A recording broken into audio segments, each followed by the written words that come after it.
Dadperfectrevenge. At Thanksgiving dinner, my daughter-in-law looked me straight in the eye and said, "Don't bother coming to our house for Christmas. You're just a troublesome old man, and frankly, the kids deserve better than your boring stories." 3 weeks later, she was on Fox News in handcuffs. My name is Harold Mitchell. I'm 58 years old, and I spent 30 years as a federal prosecutor before retiring to my house overlooking Lake Tahoe. I thought the quiet life would be peaceful after decades in courtrooms. Turns out I was wrong about a lot of things. My son Vincent is 38, married to Linda Martinez Mitchell for 5 years now. She's one of those women who knows exactly how her smile looks and uses it like a weapon. I saw through it immediately. 3 decades prosecuting white-collar criminals teaches you to read people, the way her eyes would calculate before she spoke, how she'd laugh at Vincent's jokes, but scan the room for someone more useful. The first time Vincent brought her to Tahoe, she spent the entire weekend photographing my house, asking about square footage, property values, when I'd bought it. "Just curious," she'd said, flashing that practiced smile. "Vincent's told me so much about this place. I bought it in 1995 for $450,000, told her, while watching her eyes light up. Current appraisal is $1.8 million. She actually gasped. Vincent thought she was impressed by the view. They got married 6 months later, small ceremony. Linda insisted on intimate. Translation: she didn't want to spend money on Vincent's family when she could impress her own friends. I paid for the rehearsal dinner anyway. $8,000 at some fusion place where the portions were smaller than the prices. The hints started slowly. Casual comments about how big houses are such a burden at your age, Harold. Questions about my will wrapped in fake concern. "Vincent and I just want to make sure you've got everything organized. Estate planning is so important." She even suggested I move to a condo in Sacramento, closer to them. "We could help you downsize. The real estate market in Tahoe is incredible right now." I smiled politely and changed the subject every time. Vincent became a stranger. He stopped calling unless Linda was there feeding him lines. Stopped visiting unless she orchestrated it. The man who used to fish with me every summer couldn't spare a weekend. "Linda has this charity event," he'd say. Or Linda planned a trip with her friends. Always Linda, but I kept quiet. You don't survive 30 years prosecuting criminals without learning patience. I watched, waited, told myself Vincent would wake up eventually. Then came Thanksgiving. The day before, Vincent called. "Dad, Linda wants to apologize for being distant. She's really stressed with work in her charity foundation.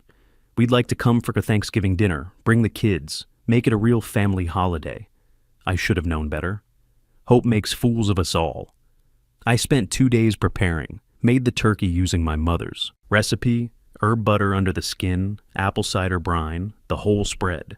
Set the dining room table with the good china, made sure Susan and Raymond's old bedrooms were ready just in case they wanted to stay over. They arrived late afternoon. Susan, 12, and Raymond, 9, ran in first, excited to see the lake, good kids despite their mother. Vincent followed carrying expensive wine, then Linda in a designer dress that cost more than most people's monthly rent. Dinner started fine. The kids talked about school. Vincent asked about my fishing. Linda smiled and nodded, playing the perfect daughter-in-law. I made the mistake of mentioning Christmas. "I was thinking," I said, passing the mashed potatoes. "Maybe you could all come back for Christmas. Spend a few days. The kids could go sledding. Make it a real tradition again." The temperature in the room dropped 20 degrees. Linda set down her fork with a precise click. "Oh, Harold," she said. "My name like it tasted bad. About that, we've been meaning to talk to you." Vincent's face went pale. "Don't bother coming to our house for Christmas. You're just a troublesome old man, and frankly, the kids deserve better than your boring stories about the old days." Susan and Raymond froze, forks halfway to their mouths. Vincent stared at his plate like it held secrets, said absolutely nothing. I felt something click inside my chest. Not heartbreak. I'd felt that before. This was different. This was the sound of a decision being made. "I see," I said quietly, folding my napkin. "Well, I appreciate your honesty. Have a good evening." Linda blinked, surprised I wasn't arguing. Vincent finally looked up, maybe even guilt crossing his face. But he still didn't speak. Didn't defend me. Didn't tell his wife she'd crossed a line. They left 20 minutes later. The kids hugged me goodbye, confused and sad. Vincent mumbled something about calling next week, but we both knew he wouldn't. I stood in the doorway watching their SUV disappear down the road. Then I walked to my study, poured 2 fingers of whiskey, and sat facing the lake. For the first time in 5 years, I felt something other than sadness about my son's marriage. I felt clarity.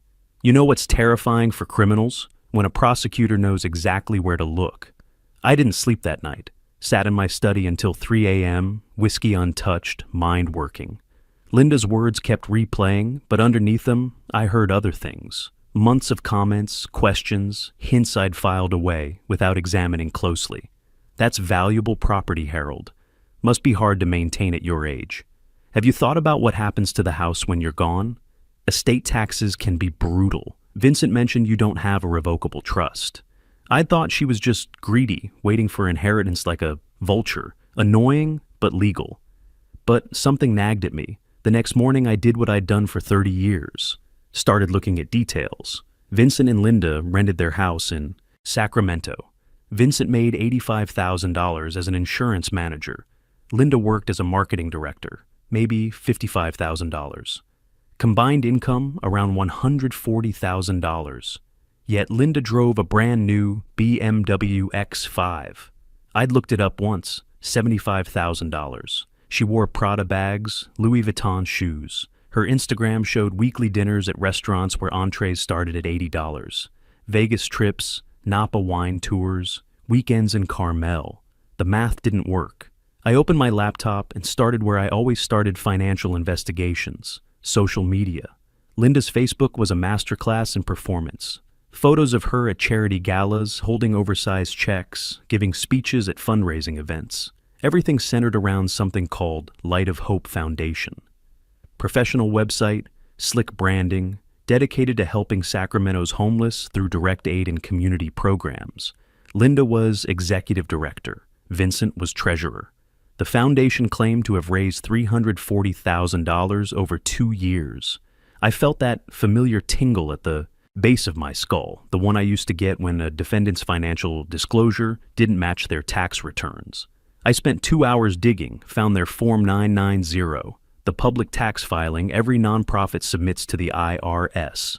According to the 990, Light of Hope Foundation had raised $89,000, not $340,000, a $251,000 discrepancy. I sat back, staring at the numbers.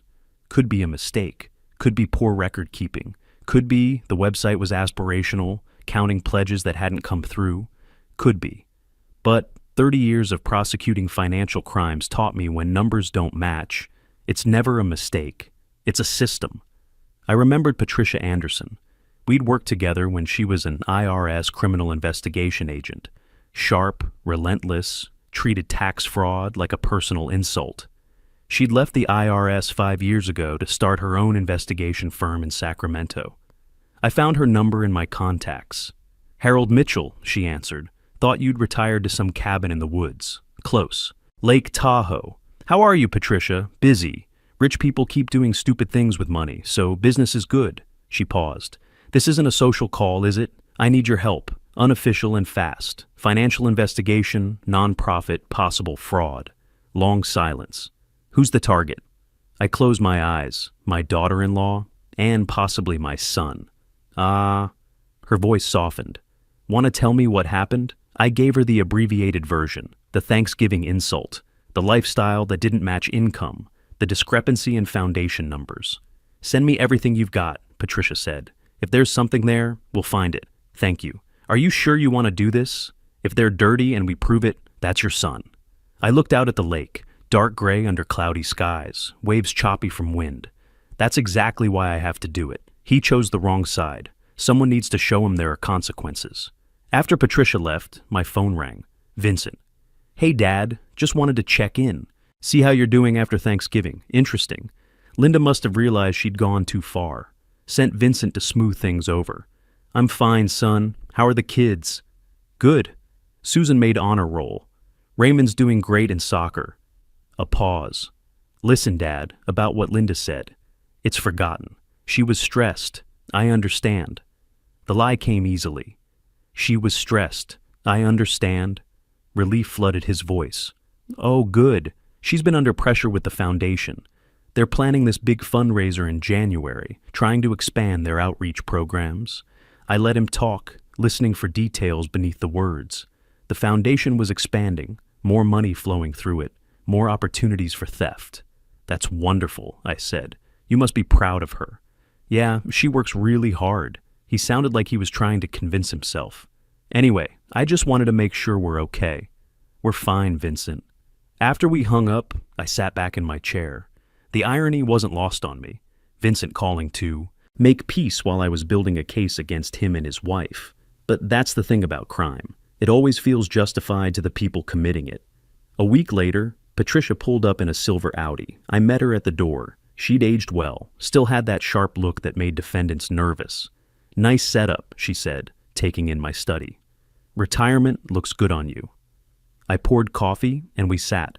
She pulled out a notepad. Tell me everything. I'd prepared for this. Started with basics. When Vincent met Linda, the quick marriage, gradual change in my son, then the pattern of behavior, questions about my estate, obvious discrepancy between their income and lifestyle. Patricia scrolled through the Light of Hope website on my laptop.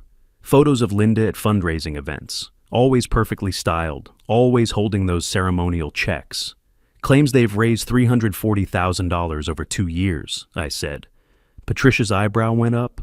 I pulled up the tax filing. $89,000.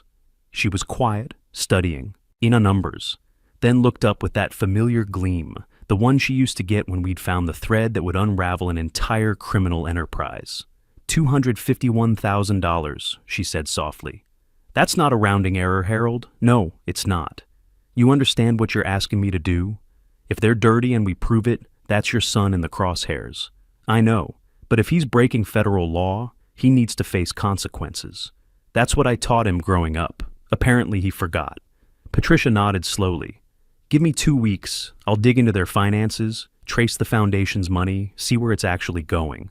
If there's fraud here, we'll find it. How much do you need up front? Nothing. We'll settle up when I'm done.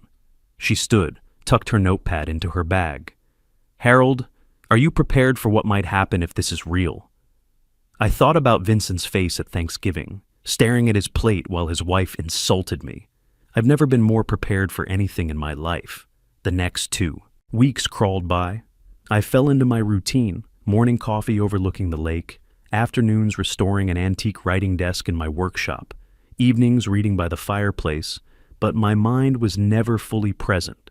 On the evening of the 13th day, Patricia texted, "Got something big, coming tomorrow." She arrived carrying a thick portfolio. Her expression was grim. "You were right," she said without preamble.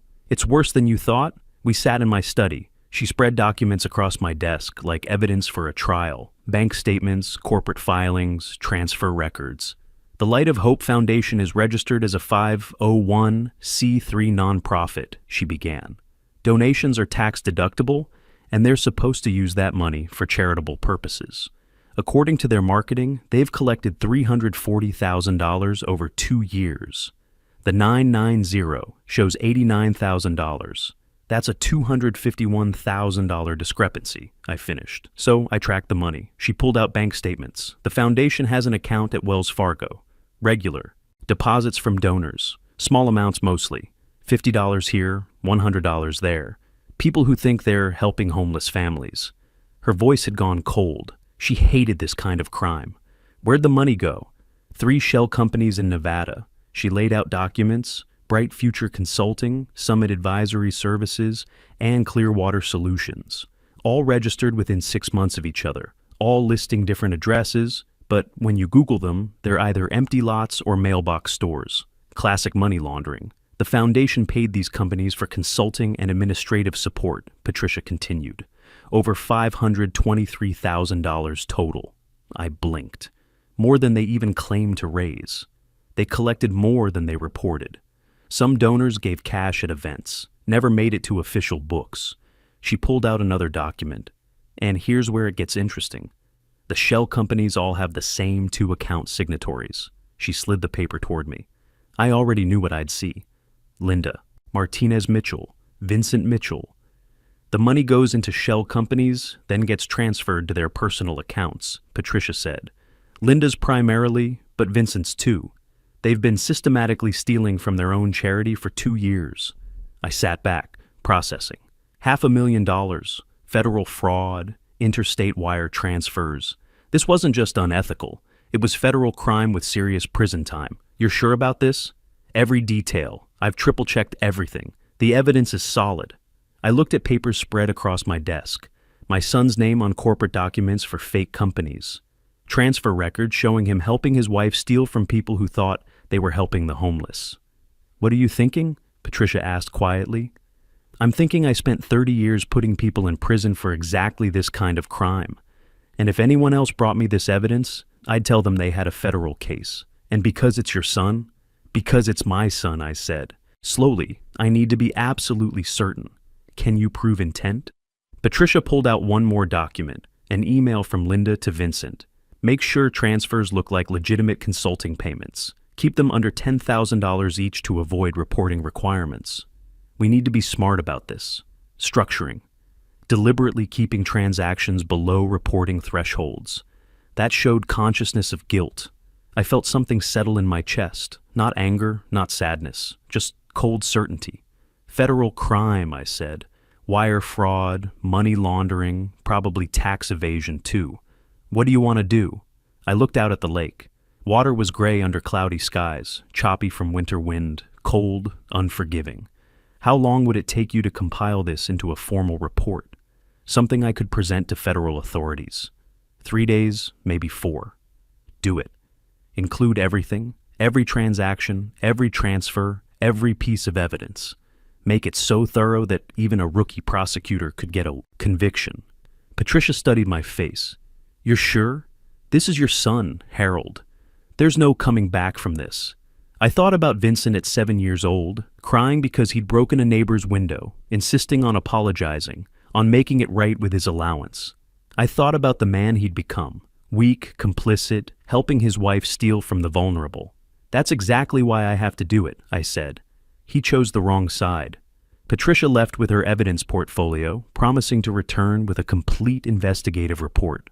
Over the next several days, we compiled everything into an unassailable package. Bank records, corporate filings, email communications, even photographs from Linda's social media, showing designer clothes and expensive restaurants. Lifestyle inconsistent with legitimate income. The foundation claimed to run homeless shelters and food banks. In reality, they'd never operated a single program. Every dollar donated had gone into Linda and Vincent's pockets. I wrote the cover letter myself, explaining who I was, my background as a federal prosecutor, my relationship to the subjects under investigation, making clear I had no personal vendetta, just civic duty to report suspected federal crimes. On the evening we finished, Patricia and I sat with 2 thick folders, one labeled IRS Criminal Investigation Division, the other FBI Sacramento Field Office. "This is airtight," Patricia said. "If they don't pursue this, I'll eat my badge. They'll pursue it." I'd worked with federal prosecutors for 3 decades. I knew what got their attention. Interstate fraud, money laundering, tax evasion, the trifecta. The next morning, I drove to Sacramento. The IRS Criminal Investigation Office was downtown in a nondescript federal building. "I have evidence to submit regarding a federal fraud case," I told the guard. The agent who came down was younger than I expected. Late 30s, sharp eyes. "Special Agent Martinez. You have evidence of fraud, money, laundering, charity scam, over $500,000. I handed her the folder. Everything's documented. Bank records, shell companies, interstate transfers. She opened the folder, scanned the first pages. Her expression shifted from surprise to interest. "This is comprehensive. You're the one who submitted this?" She looked at the cover letter, saw my relationship to the subjects. "Your son and daughter-in-law?" "Yes." She studied my face. "Mr. Mitchell, are you aware that if we pursue this, they could face significant federal prison time?" "I'm aware. That's why I need you to look at the evidence objectively. Don't dismiss it because of my relationship to them. Look at the facts." She nodded slowly. "We'll review this thoroughly." I left the IRS office and drove to the FBI Sacramento Field Office. Same procedure, same reaction, same warnings about consequences. The law applies equally to everyone, I told them, including family. The next 2 days crawled by. On the evening of the second day, my laptop chimed with an email from IRSCID Sacramento. Mr. Mitchell, your submission has been reviewed and accepted for investigation. Case number IRS-CID-2-024-847 has been opened. An investigator will be assigned within 48 hours. 20 minutes later, another email from the FBI. Your information regarding suspected federal fraud has been received and is being evaluated. A preliminary investigation has been initiated.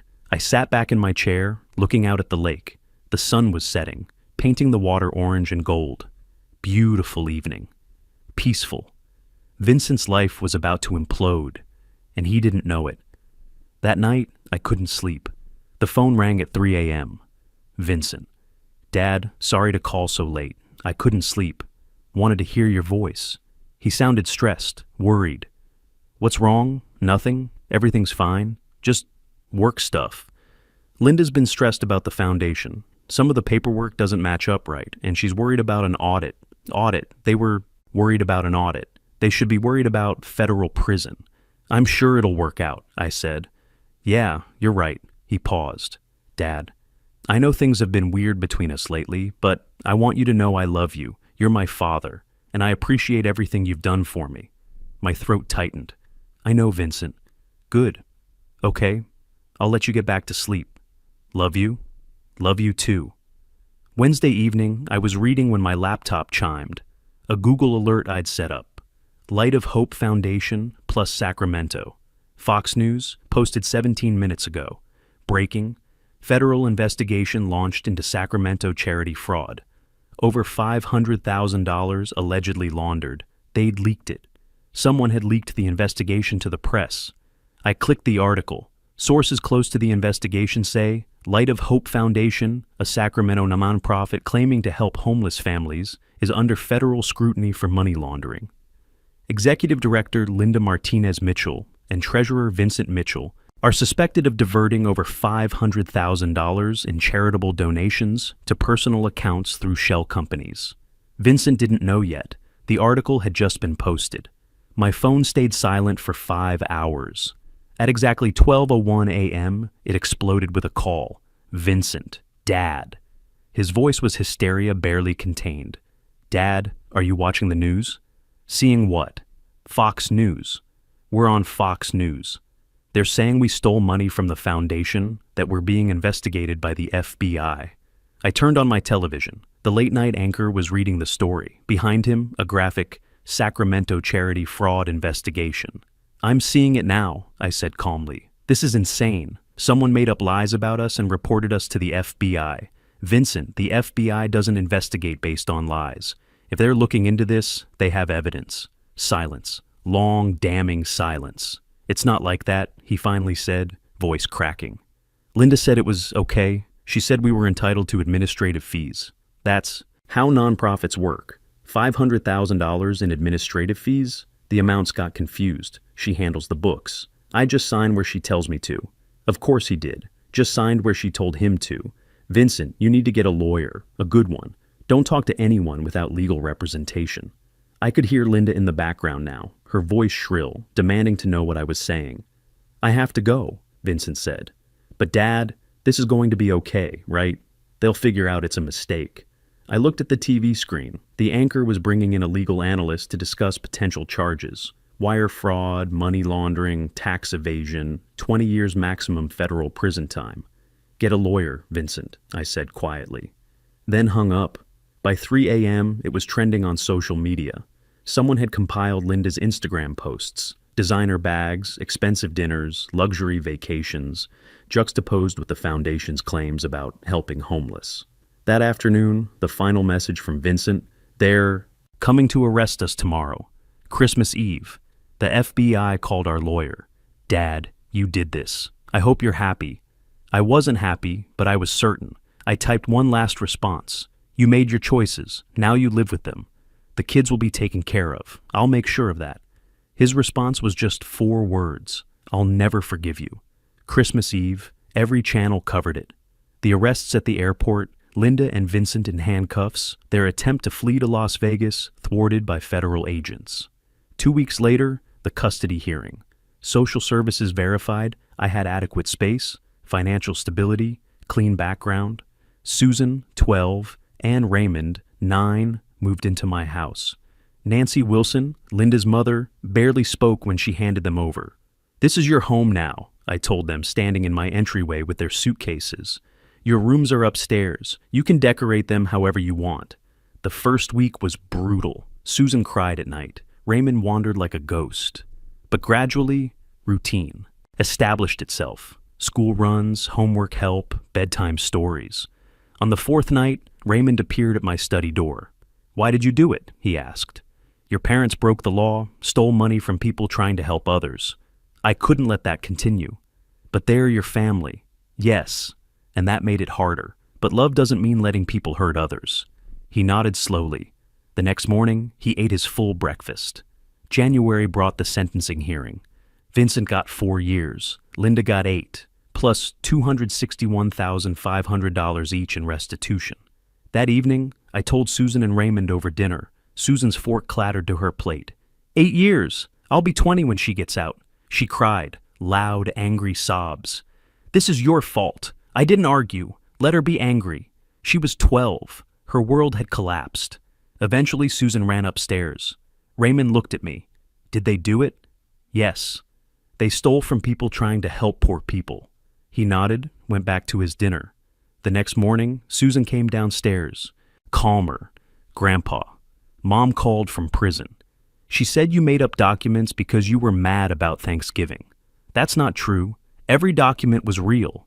The FBI wouldn't have arrested them without solid evidence." "Do you hate them?" "No, I'm disappointed, but I don't hate them." "Do you hate us?"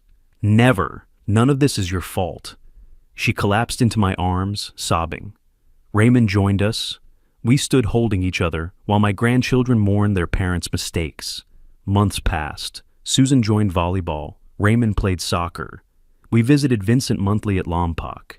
He was different, sober, taking classes, dealing with his weaknesses. One spring morning, Susan looked up from her homework. "Grandpa, can you help with this algebra problem?" "Of course, sweetheart." Through the window, Raymond's laughter rang out as he played with Scout, the golden retriever I'd gotten them. Outside, spring was coming to Lake Tahoe. Ice melting, new growth beginning, life continuing despite everything. I'd destroyed my son's freedom to preserve justice. I'd lost my family to save my grandchildren. I'd chosen law over blood. And I'd do it again. Because some things matter more than comfort. Some prices must be paid. Some sacrifices are necessary. Justice cost me my son, but it gave me the chance to save my grandchildren from growing up thinking crime has no consequences.